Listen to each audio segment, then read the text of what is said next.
అసలు ఈ మీటింగ్ ఎందుకు పెట్టామో ఎవరికన్నా తెలుసా? ఈ మీటింగ్ దేనికోసమే?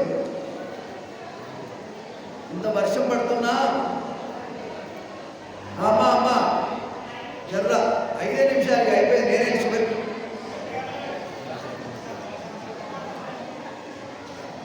జీవితంలో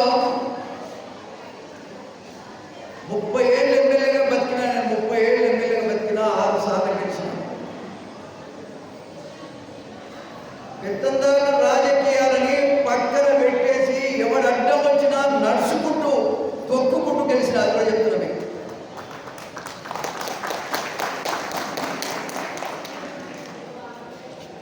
ఓ కాలం పరిస్థితులు వేరు, ఇవాళ ఉన్న పరిస్థితులు వేరు.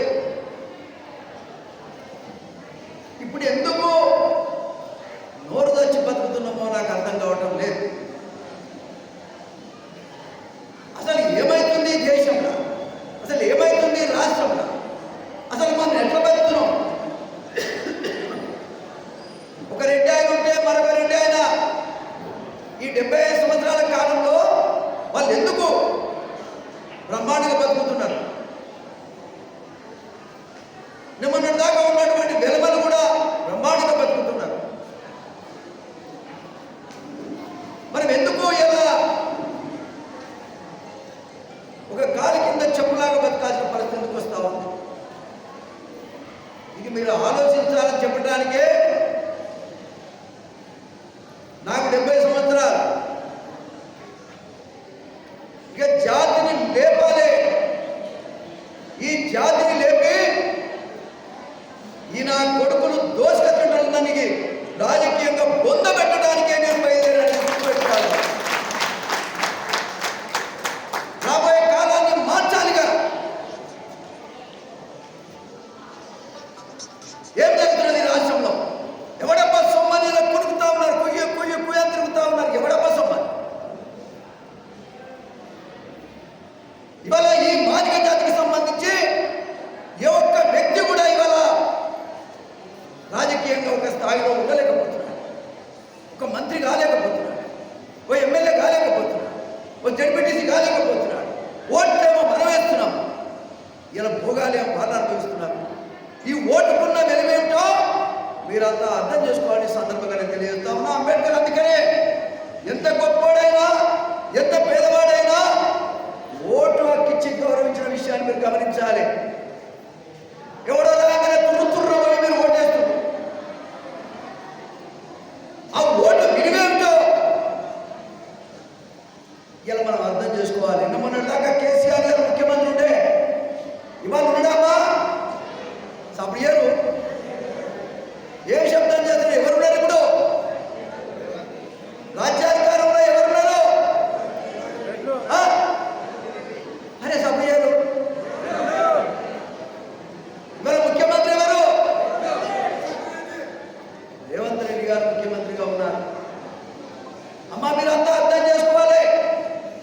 ఎంత కాలమైతే మనకు రాజకీయ విషయాలు తెలియవో, ఎంత కాలమైతే మనం ఓటు ఎవరికి వేస్తున్నామనే విషయం తెలియదు, అంతకాలం మనము అనుగదొక్కబడుతూనే ఉంటాం. అర్థం చేసుకోవాలి. మీరంతా కూడా ఈ జాతి అర్థం చేసుకోవాలి. మాదిగ జాతి ఈ రాష్ట్రంలో అర్థం చేసుకోవాలని సందర్భంగా నేను విజ్ఞప్తి చేస్తా ఉన్నా. మన శక్తి ఎంత? 80 లక్షల మంది ఉన్నాం మనం. 80 లక్షల మంది ఎటేస్తే అటే గెలుస్తుంది. మొన్న కేసీఆర్ కేశవం గెలిచాడు, ఇవాళ కాంగ్రెస్ పార్టీ రేవంత్ రెడ్డి కేశవం గెలిచారు. రాజ్యాలు మారుతున్నాయి, కానీ రాజ్యం మనకు రావటం లేదు. రాజ్యాలు మారుతున్నాయి, మనకు అధికారం రావటం లేదు. ఓట్లన్నీ మన కుప్పేస్తున్నాం. అది ఎవరి సంచిలో పోతా ఉన్నాయి, ఎవడో బతుకుతా ఉన్నాడు. ఇది గమనించవలసిన అవసరం ఉంది. మా అన్నద చెల్లెలు మాదిగ జాతి మొత్తం కూడా ఆలోచన చేయవలసిన అవసరం ఉంది. నేను ఒకటే ఈ సందర్భంగా తెలియజేస్తా ఉన్నా, మాదిగ జాతి అంతా ఒక్క దిక్కు ఎక్కడే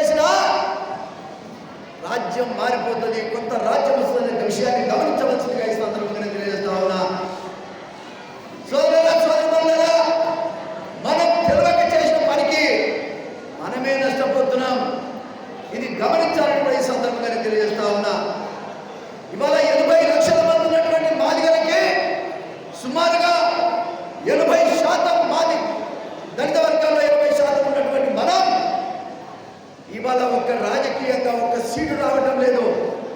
రేవంత్ రెడ్డి గారి పరిపాలనలో 14 సీట్లు రావచ్చు. మనం ఇవాళ 5 సీట్లకే కుదించబడ్డాం.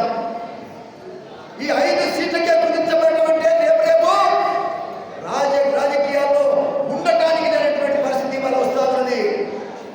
మనకి ఏ జనాభా ఎంతుందో, ఏ నిష్పత్తిలో ఉందో ఆ నిష్పత్తి ప్రకారంగా మనకు వాటర్ రావటం లేదు. 5 సీట్లు వచ్చినాయంటే మాదిగలను అవమానపరచట్లేదు లేదా? ఇది మీరు అర్థం చేసుకోవాలి. ఒకసారి చెప్పండి, ఇది అవమానమా కాదా? మాదిగలను అవమానపరచడం కాదా మీరు చెప్పాలి. కాబట్టి అవమానపరచినటువంటి విషయాన్ని తేల్చుకోవాల్సినటువంటి అవసరం ఉందని సందర్భంగా తెలియజేస్తా ఉన్నా. అంతేకాదు, మొన్న పార్లమెంట్ ఎన్నికలైనవి. పార్లమెంట్ ఎన్నికల్లో 3 సీట్లు ఉన్నాయి. 3 సీట్లలో ఒక్క సీటు కూడా మాదిగలకు ఇవ్వలేదు. 80 లక్షల మంది ఉన్న మాదిగలకు ఒక్క సీటు కూడా రాలేదంటే ఇది ఎంత అవమానమో గమనించవలసిన అవసరం ఉందని సందర్భంగా తెలియజేస్తా ఉన్నా. దీన్ని ఎదుర్కోవాల్సినటువంటి అవసరం ఉంది.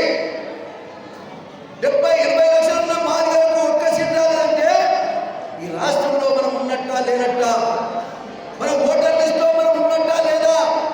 అంబేద్కర్ రిజర్వేషన్ మనం రావటం లేదంటే రిజర్వేషన్ల నుంచి మనల్ని తీసేసినట్టు లేదా?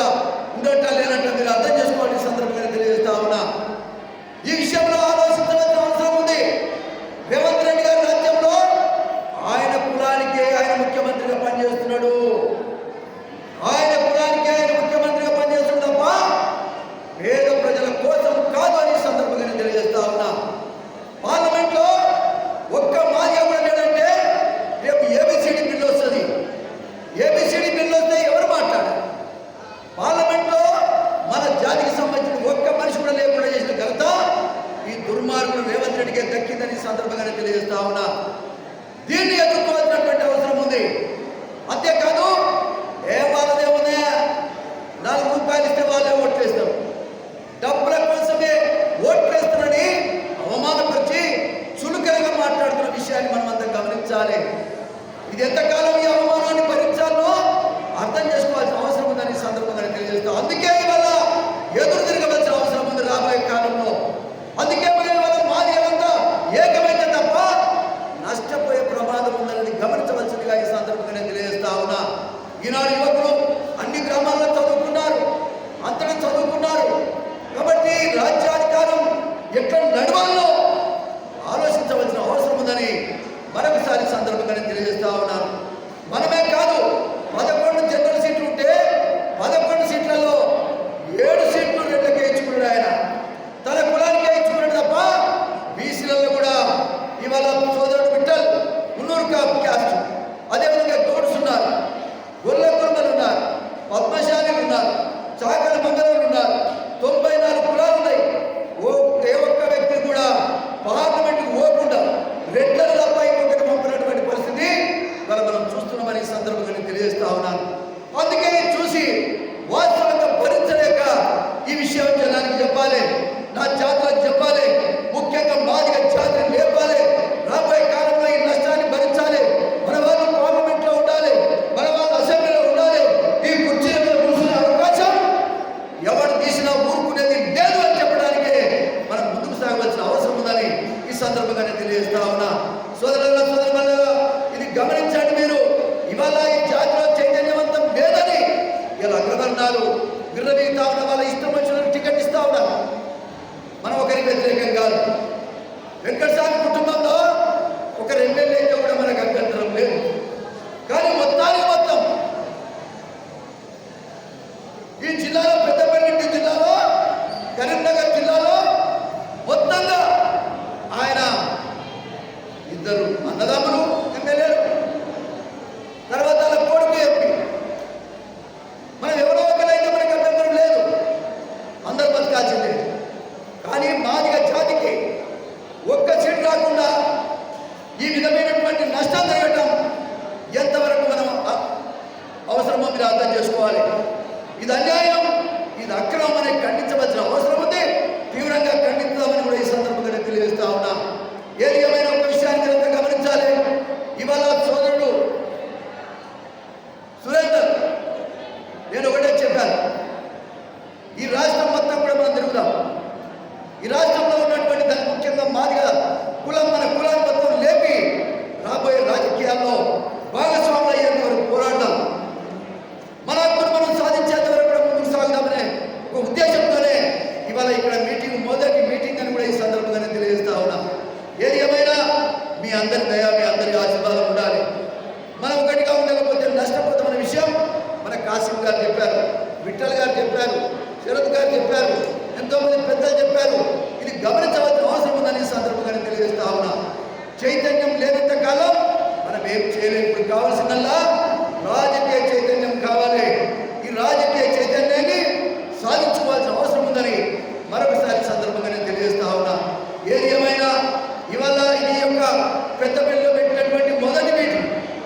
మీటింగు ముఖ్యంగా రాబోయే కాలానికి ఖచ్చితంగా ఇది ఒక ఊపిరిగా నిలవాలి.